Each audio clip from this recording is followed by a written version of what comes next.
but do it for my sake. Just need the closure to spare me some heartache.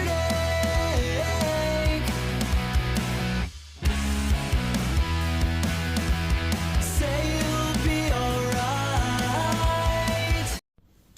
Olá, je suis Joanne Van Haaf, lectrice, autrice et éditrice de romances. Mon nouveau roman, ma nouvelle romance, Réconciliation, sort aujourd'hui le 16 août 2024. Réconciliation est le tome 2 de la série Sentinelle du Kalahari. Il y a Renaissance et on découvre Sabrina, mon héroïne dans Renaissance. C'est la meilleure amie de Queen. Une des meilleures amies de Queen, c'est son associée, c'est sa partenaire, c'est une de ses complices. Donc, parce que je ne suis pas encore au point avec le pitch de cette affaire, je vais plutôt vous lire la 4e de couverture. Mais je m'entraîne les gens, je m'entraîne. Elle est la femme de sa vie. Est-il l'homme de la sienne? Je m'appelle Sabrina. Je suis plusieurs femmes. Cobra le jour, Sabrina la nuit. J'ai appris que j'étais trop jolie lorsque la guerre a éclaté. Depuis, mon corps est devenu une arme de guerre au service de Sa Majesté. Quand Enzo m'aborde dans un bar, il est convaincu que je suis la mère de ses futurs enfants. Je veux bien le croire. Entre notre premier rendez-vous où nous décidons du nombre d'enfants et le deuxième, je dois partir un mois dans le Kalahari en tant qu'agent de sécurité. Tous les soirs, il m'appelle et nous faisons connaissance. Tous les soirs, je tombe amoureuse de lui, lui de moi. Cependant, entre mon passé et sa famille, nous avons trop de secrets entre nous. Je suis la femme de sa vie. Est-il l'homme de la mienne? Une vétérane de guerre, un héros à l'identité secrète, deux communautés rivales. Pour Roméo et Juliette, le temps est venu pour la réconciliation. Et oui, c'est le trope de Roméo et Juliette, mais c'est une romance, les gens, c'est une romance. Je vais vous lire le premier chapitre qui se passe 13 ans après Il était une fois le Kalahari, qui est le tome 0. Donc c'est 13 ans après le début de la guerre civile. On est en mai et c'est le point de vue d'Enzo. Enzo Tonota. C'est la femme de ma vie. Je ne connais ni son prénom, ni son histoire, mais je sais que c'est elle. Je l'ai aperçue plus d'une fois en ville. Polato est une capitale qui fonctionne comme un village. Tout le monde va aux mêmes endroits pour les mêmes raisons, et les options de sortie sont encore très limitées après tout juste 3 ans de paix. Et c'est comme si c'était la toute première fois. Elle fait son entrée au Black Room en riant. Ses longs cheveux noirs ondulent au rythme de ses pas. Elle est d'origine indienne. Sa robe courte argentée en manches longues dévoile ses jambes interminables. Malgré sa grande taille, elle porte des sandales à talons. Elle est magnifique. Et je ne suis pas le seul à le penser. Les hommes se tordent le cou. Les femmes la regardent de travers. Elle semble indifférente à toute cette attention. Elle est accompagnée de sa sœur. Elles se ressemblent, même si la sœur a 10 cm de moins et est atteinte de vitiligo. Sa peau mate est dépigmentée, en particulier sur son front, et elle a une longue mèche blanche dans ses cheveux noirs. Sa sœur est jolie, mais elle pourrait être Miss Univers. Enzo, tu m'écoutes? Je cligne des yeux, me tourne vers mon meilleur ami, qui est aussi mon associé. Pardon? Ouais, elle est jolie, s'impatiente Néo, mais élève-toi un peu au-dessus de la masse. C'est un peu triste là. Je m'empare de ma bière et mon regard retombe vers elle. Les deux femmes s'installent au bar. Miss Univers est de profil, jambes croisées. Avec des gestes nonchalants, elle se fait une tresse rapide, dégageant son dos nu. Je vais l'épouser, elle sera la mère de mes enfants, annonçai-je sans la quitter des yeux. Mec! Et tu seras à côté de moi quand je l'attendrai devant l'hôtel. Elle n'est probablement pas chrétienne, ton père n'acceptera jamais une indienne pourvue. Je bois une nouvelle gorgée de bière. Tant pis pour mon père ultra-conservateur. Son opinion n'a plus de poids sur ma vie depuis ma remise de diplôme. Et Miss Univers sera ma femme. Devant un officier de l'état civil, rectifiai-je. Je pose ma bière et écarte ma chaise. Je reviens. Enzo. Je traverse la salle jusqu'au bar. Miss Univers se rend compte de ma présence dès la seconde où je bouge. Ses yeux sombres me détaillent de la tête aux pieds, des pieds à la tête, et le coin de ses lèvres s'ose très, très légèrement. Je m'arrête entre leurs tabourets, un pas derrière la sœur. « Dumela, mesdames ?» les saluai-je. « Je m'appelle Enzo. Puis-je vous embêter une minute ?»« Dumela, Enzo. »« À laquelle de nous deux veux-tu parler ?» me demande Miss Univers avec un accent britannique. Sa voix aussi est sexy. « Je ne veux pas être indélicat, improvisai-je. Chérie, ce n'est certainement pas à moi qu'Enzo veut parler, s'amuse la sœur. Miss Univers pivote alors sur le tabouret d'un mouvement gracieux, le bras sur le comptoir. « Tu es en couple, Enzo ?» me questionne-t-elle. Je fronce les sourcils, surpris. « Non. Il n'y a pas une femme quelque part dans le monde qui pense être ta femme, ta fiancée, ta copine, ou peu importe le nom qu'on leur donne ces jours-ci. » Ma surprise se transforme en indignation. Elle ne me connaît pas, certes, mais cela reste vexant. Je suis un homme droit. Bien sûr que non, répliquai-je. Elle m'étudie, en penchant légèrement la tête vers le côté. Sa tresse de fortune glisse sur son épaule et se défait avec lenteur. Tu as des enfants ? Poursuit Miss Univers. Non plus. C'est une bonne chose parce que, vois-tu, les seuls enfants que je veux sous mon toit, au-delà de mon neveu, ce sont les miens et je n'en ai pas encore. Et toute irritation me quitte. Pardon, hésitai-je. Sa sœur glousse dans son verre. Enzo, reprend Miss Univers avec une douceur teintée d'amusement. Tu ne nous as pas abordés pour parler de la météo ou pour devenir notre ami, n'est-ce pas? Nos regards s'accrochent, ses yeux pétillent. Je ris en silence. Je peux faire les deux, réponds-je en glissant les mains dans les poches de mon pantalon. Parler du temps ne m'intéresse pas. J'ai déjà une tonne d'amis et tu ne veux pas être d'une relation platonique. Tu es direct. La vie est courte. Dans mon univers de relations publiques, nous faisons énormément de détours pour faire passer un message, entre périphrases et sous-entendus. Les questions peuvent être directes, les réponses ne le sont jamais. À la fin, personne n'a rien compris, tout le monde a surinterprété. On peut rétropédaler, le cas échéant, sans trop perdre la face. Mon père en est l'exemple parfait. Il ne peut pas dire qu'il est communautariste, cela ne servira jamais ses intérêts politiques. Tout est question de jeu, d'avantage et de coup d'avance. C'est rafraîchissant de rencontrer quelqu'un d'aussi franc. Je t'ai repéré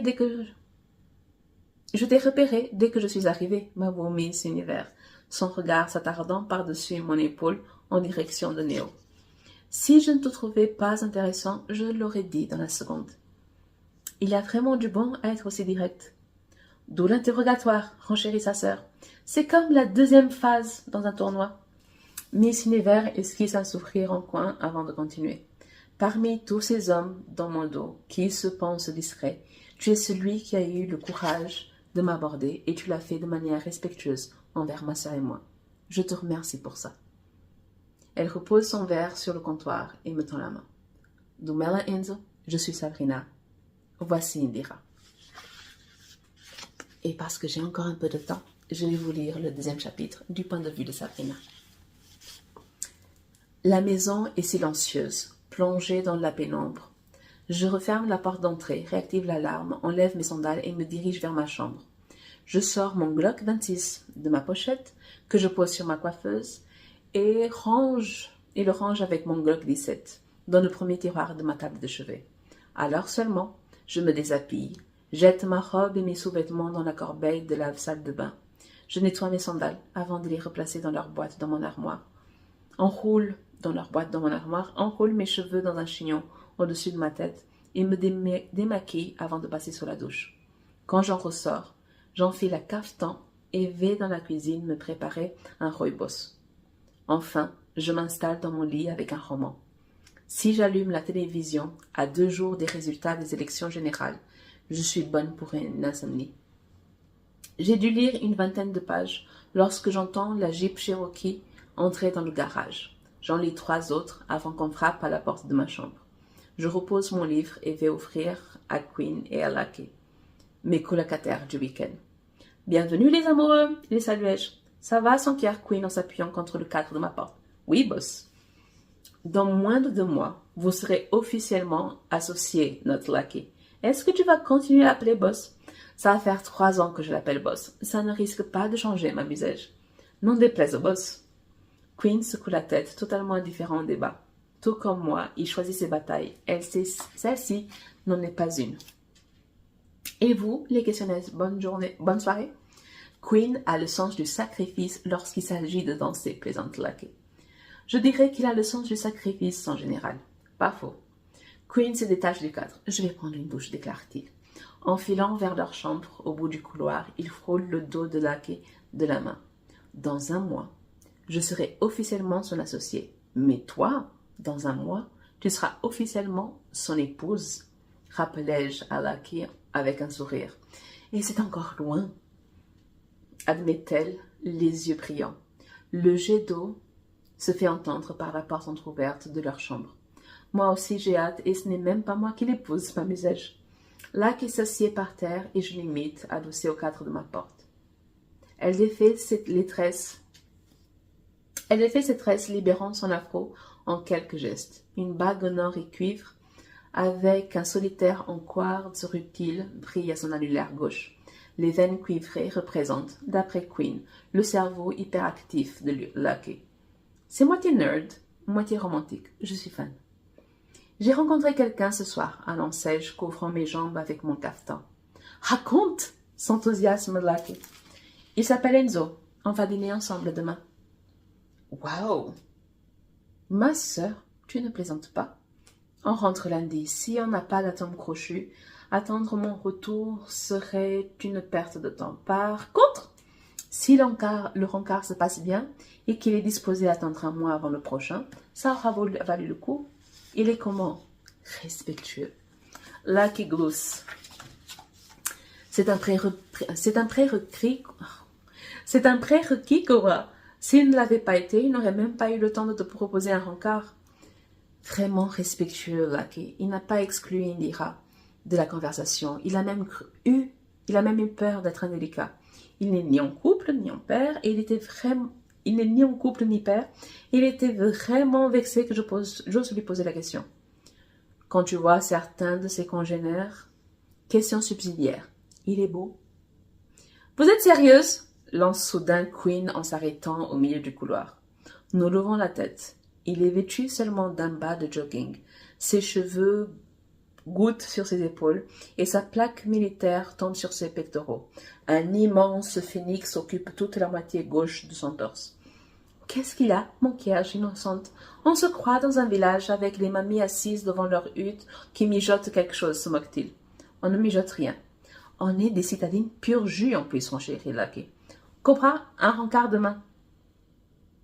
J'ai entendu, dit Queen en pivotant sur ses talons, et je vais me coucher. J'éclate de rire. Le plafonnier de leur chambre s'éteint. La lampe de chevet s'allume. Revenons à nos moutons, reprend Lucky. Il est comment physiquement cet Enzo? Il est noir, grand, séduisant. Je l'ai repéré dès l'instant où on est entré au Black Room. Il portait un costard bleu nuit, une chemise rose pâle, pas de cravate, lunettes, cheveux coupés très roux, presque rasés, très courts, presque rasés. Tu es attiré par les hommes en costard, c'est un Lucky. Plus que par les hommes en treillis, en tout cas.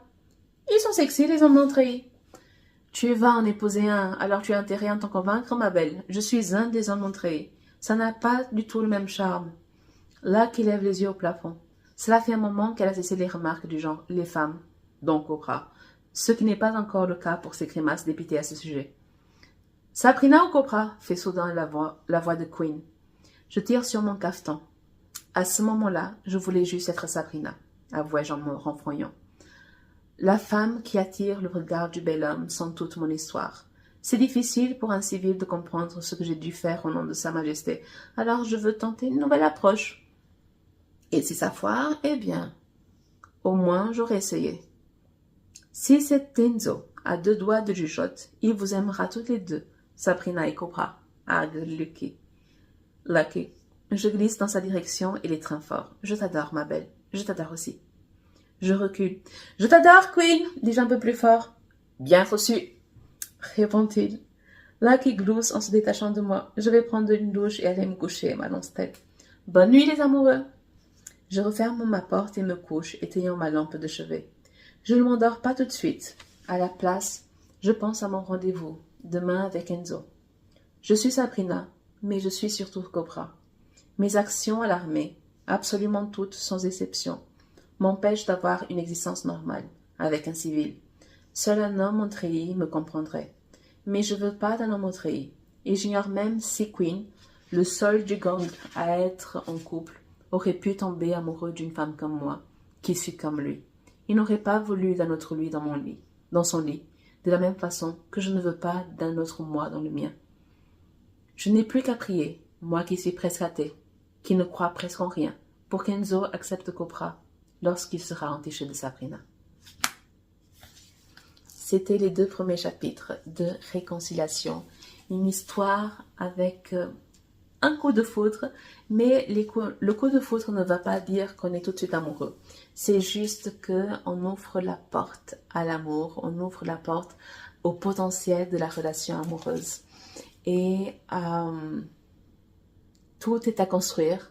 Et contrairement à Renaissance et à Promesse du bout du monde qui sont des slow burn, les gens ils attendent au moins 3/4 de l'histoire pour enfin s'embrasser, au moins pour la première fois. Tout se passe plutôt vite entre Sabrina et Enzo. Mais genre, là qui est super surprise parce que ils ont un rencard prévu dès le lendemain. Mais comme Sabrina l'a dit, elle part pendant un mois dans le désert. Mais il faut profiter de chaque instant possible. Et pendant le mois dans le désert, ils vont se parler au téléphone tous les jours. Tous les jours, ils vont se raconter, ils vont se taquiner, ils vont avoir des discussions plus graves, plus profondes, parce que Sabrina dit qu'ils sont à 2 jours des résultats des élections générales. Et les élections générales sont les élections pour élire le président et les députés. Et ça va tout basculer dans la vie de mes personnages, parce qu'on parle de la montée de l'extrême droite. Et quand on parle de montée de l'extrême droite dans un pays africain, alors que africain et chrétien, alors que mon héroïne est d'origine indienne, elle est de confession musulmane, enfin, elle est presque athée, mais quand elle n'est pas presque athée, elle est de confession musulmane. Donc, c'est très compliqué. Et si vous vous rappelez, Enzo mentionne que son père est ultra conservateur.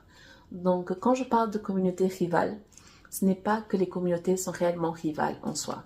C'est juste que le contexte politique fait que entre les Botswana et les Indiens ou entre les chrétiens et les musulmans, ce n'est pas un moment très facile.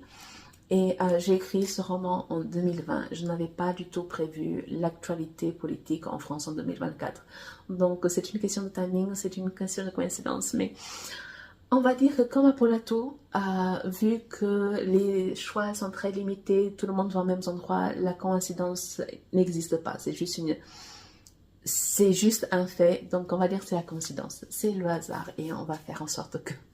Mais j'ai beaucoup ri en écrivant ce livre. J'ai un peu pleuré aussi, mais j'espère que ça vous plaira. Donc, Réconciliation sort aujourd'hui, 16 août, et bienvenue au bout du monde.